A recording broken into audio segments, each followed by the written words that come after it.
Good series, and we're going to be featuring Givenchy. GIVENCHY.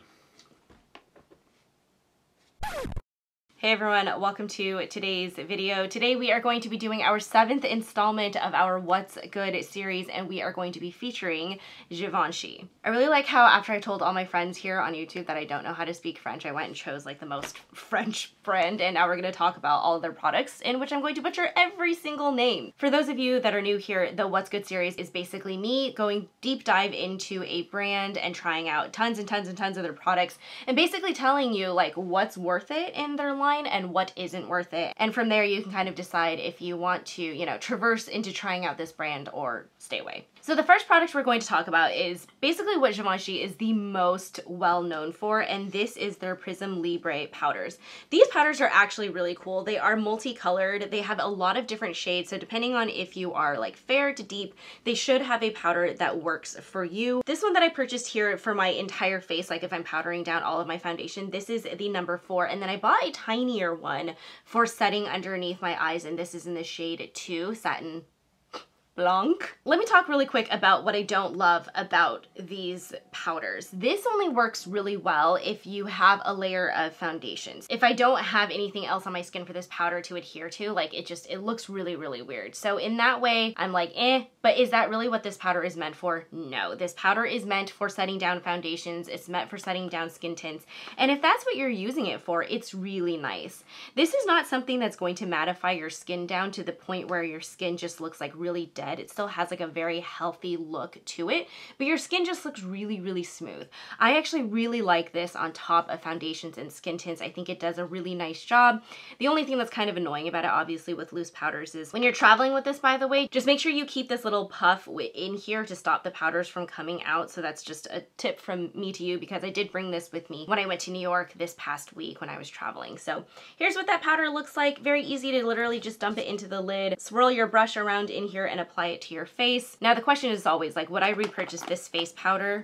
I don't think I would repurchase it for the entire face, just because like loose powders, you can see it's just like getting everywhere, and it's one of those things that I'm like, I could do without that. However, I would be willing to sacrifice the loose powder getting everywhere for the under eye shade of this powder. Like this under eye powder is incredible. Literally makes your eyes look so, so good. Would highly recommend purchasing a shade that you can use for under eye setting powder. Why is there a purple one? Actually, that's a really great question. Thanks for bringing that up. So the whole point behind the 4 tones in the powder is that it is meant to be a color correction powder as well. So when you mix this all together, like it looks really freaky in here, but it does turn into a perfect match for your skin tone. Each of these colors serves as a purpose. So like the green, for example, gets rid of redness, the peach gets rid of sallowness, and so it kind of just gives you like an extra oomph to your skin if you're worried about like discoloration. Now let's talk about some of their other powders that they have in the Prisme Libre line. I also purchased their blush. Let me tell you, this blush is the most intimidating blush of all time. Like, look at the color in here.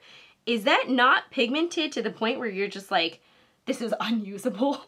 It's actually a really lovely blush. These powders blend on so nicely to the skin. Even if you accidentally add too much powder, it's so easy to literally just take your powder brush and like buff it over it, and it just kind of like smooths out on your skin. The only thing again I would say about this again is like it is very intimidating. Like, let me just show you some of this. Like, yeah, like when you are going to pick this up on your brush and it is like that intense pink shade, like this is the pro of a loose powder. Like they have the room, I feel like, to play with these really, really soft powders, because you're not compacting it into like a compact, right? Like it's a loose product. And so they can make these powders so, so fine that like when you apply it to your face, it's just so easy to blend out and it smooths onto your skin. It doesn't look scary, right? Like I'm not a huge blushy person. And as a matter of fact, with this, you know, even kind of pigmented blush, I was like, I rather like it. The shade that I bought is the number 3 Coral shade. I'm not even gonna try and pronounce that in French. And then of course we have their highlight. I actually really like this highlight as well. It's the same thing with the blush, where I feel like, again, a loose powder highlight is just something that you know is going to blend beautifully onto your skin. I have a bunch of other loose powder highlights that I love. I've never come across a loose powder highlight that I don't like. And I think, again, it just has to do with the fact that they're not squeezing it into a pan so it doesn't have to like harden, that they can get away with being really, really finely milled. I'm actually going to show you guys a swatch of this because it's so good.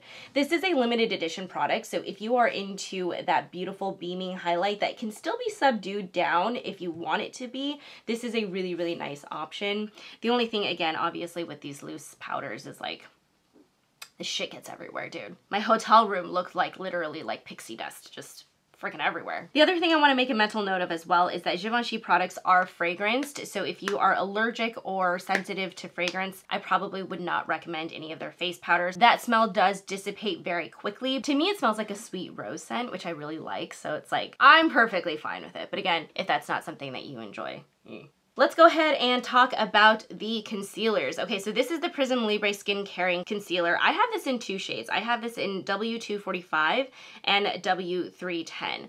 The 245 is perfect for my under eye shade, and this is what I have on today. The 310 shade is a little bit deeper, so that's what I put on the rest of my face. Again, if I'm not wearing any foundation or anything like that, I'm just wearing concealer, that is how I use these two shades. So here it is. This is 245 on top, you can see, and then 310 on the bottom. What I don't like about this is I feel like this is a huge gap to go from light medium to medium. Like this, to me, like this is just a very extensive jump. So if you are in between these shades, be aware that it might be difficult for you to find a good match for your skin. I actually like these concealers more on foundation and skin tint than I like them on their own, which is so weird. This is more of a medium coverage concealer, and so I think that's why I struggle with them, because I'm kind of like, if I'm not wearing foundation and I'm just wearing concealer, sometimes I need concealer that's a little bit more high coverage, but this looks delightful on top of any foundation that you are wearing. If you are wearing a matte foundation, this gives your skin a little bit of extra light and life to your under eyes if that's where you're putting it. If you're putting it on top of a dewy foundation, it just blends in like a dream. And so these concealers I really, really like, again, mostly for when I am layering products on top of each other. My issue with this when it was on its own, again, is because it is a little bit more medium coverage. I had to apply a little bit more, which therefore means the whole blending out process is just a little bit more difficult, I would say. I would have moments where I would like blend it out and I would stare at my skin and just be like, well, I gotta go in with another extra layer. And so the whole point of that, I'm kind of like, I don't want to go in with an extra layer when I'm just wearing concealer, because those are the days when I'm trying to just like expedite my makeup, if that makes sense, right? It's not always perfect, but it's great on top of skin tints, foundations, tinted moisturizers, etc., etc. Let us move on to eyes. So I have two of their eyeliners here. This is their Khôl Couture waterproof retractable eyeliners. I have black and then also this really, really cool shade called Chestnut. I am wearing black today mostly because I wanted to go with a very, very black, like smoky eye, and so that's what this looks like. The Chestnut is the coolest brown shade ever. This is not a matte brown shade. This definitely has a little bit of glimmer to it. Like when you put this on your eyes and you're kind of just looking around, you can see some of that metallicness come through, and it's so, so cool on the eyes. Now, performance-wise, these are a much softer eyeliner, so if you are someone who's a little bit rough and tumble with your eyeliners, I don't know if I would recommend these, mostly just because it does get very, very smudgy very, very quickly when you are applying it. Like you have to be kind of a light hand if you want really, really precise lines. Now for me, when I'm going for like smoky, like I don't give a shit about that. So I'm just like, yeah, get it on there, be super smoky already. I don't even have to blend it out or smudge it out or anything. And so they do wear really well throughout the day. Once you place them down, they set down, like they are good. So I really like these. They are a little bit softer again, so just be aware of that. Now, the liquid liner that Givenchy came out with, this is a waterproof liner. This is the liner Disturbia. It is a 24-hour wear eyeliner. I actually really like this liquid liner as well. Is it going to replace my Tom Ford, my Rare Beauty eyeliner? No, but it's definitely one that like I would have no qualms recommending to someone. This actually stayed on, let me think about it. I literally had this on for 15 hours during my travel day, and it wore absolutely beautifully. This is one that I can actually put onto my bare lid and it still stays on all day. And when I tell you that that is like the ultimate test for a liquid line, like, yeah, if it can stay on all day with that, like, we're good to go. It's a really nice precision tip as well. The only thing that I was going to say about this is that it is not as thin as the Rare Beauty tips. So you can get to a pretty precise line. Like that is not bad for precision work, but it doesn't have like that extra little bit of like just teensy felt that can get you to like a really tiny wing if that's what you're looking for. But if you're someone who likes to do a more dramatic wing, you want something that's easy, like no fuss, like ta-da. Let's talk about their mascara. Okay, first of all, I love the packaging of this. Like, this is so cool with like the studs all over, the bright red. This is not an item that you are going to lose on your vanity. The wand on this is also pretty nice. Now, you guys know, typically speaking, I do not like wands like this because I find that I struggle with clumpiness typically. But there is something about this mascara that is like, I mean, it combines the best of both worlds. So, anecdote time. The way that I know that I'm wearing a mascara that is like stunning is when I hang out with my sister and she looks at me and she literally goes, "What's on your lashes?" That literally happened when I was wearing this mascara. I actually only had this mascara on, and I swear to you, like, it's hard to tell right now because I do have that thick liquid line that's currently on my eye, but this mascara is lengthening beyond belief. Like, if you are someone that is just kind of like, my lashes are just not doing well in terms of length, you want something that's going to give you full impact, but it's not going to be super clumpy or anything like that, and it's also going to wear well throughout the day, no smudging, stays on through workouts. Like, I would actually highly recommend this mascara. If you are someone who is like really into the bold lashes and you also want extreme volume and you want to build it up to the point where it's like boom, I would highly recommend matching this with the CoverGirl Lash Blast Primer. Like, these two together, I always know if a mascara is super impressive because if I keep reaching for it for an entire week and I have no issues, like just only wearing this mascara, like, you know it's good stuff. So the last section obviously is going to be lip products. I do have their lip liner. I have this in the shade 10. Beige. I don't like it. This is one of those old school lip liners that is just a little bit stiffer. It is harder to draw onto your lips.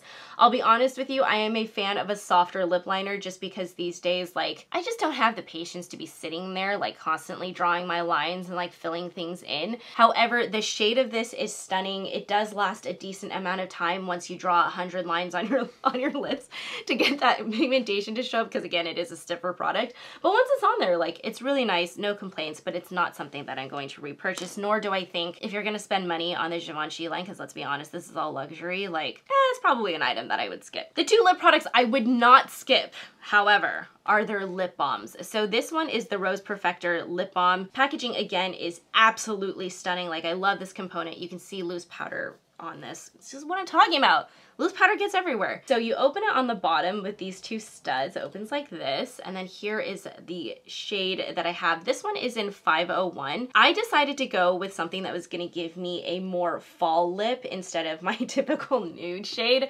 Yay, growth, personal growth, you guys. This is very exciting for me. This is a lovely glossy balm that has a beautiful shade to it. This is something that I actually stick into my travel pack and utilize.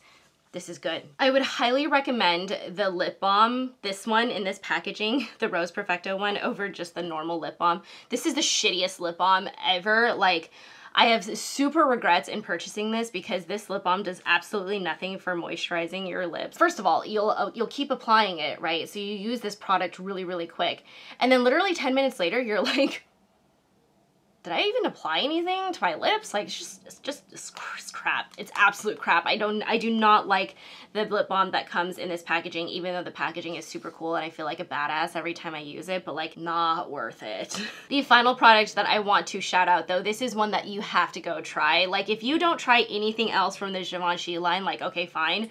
This one though is so worth it. This is the Rose Perfecto Liquid Balm, and this is so beautiful. Like, it is the perfect nude shade. It gives your lips this like glossy finish. It hydrates your lips. It lasts a long time. Like, look at that. That's literally, it's perfect. In this day and age, when everybody is looking for lip oils and like lip glosses and like combining lip glosses with lip oils and like comforting and everything, like, so good. And I love the packaging. This part of this is actually glass. Like, when Marie Kondo talks about striking joy, this is so joyful. This one is not. This is not joyful. That pretty much wraps up this video. Hope you guys enjoyed this What's Good installment focused on Givenchy. Again, the products that I would highly recommend are the mascara and the liquid balm. These are like the two standout products that I'm like, well, found two permanent fixtures on my vanity because I'm never gonna go without these products. Hope you guys enjoyed this video. If you liked it, please feel free to like this video, subscribe to our channel if you haven't already, and I will see you guys next week. Thanks for watching. Bye.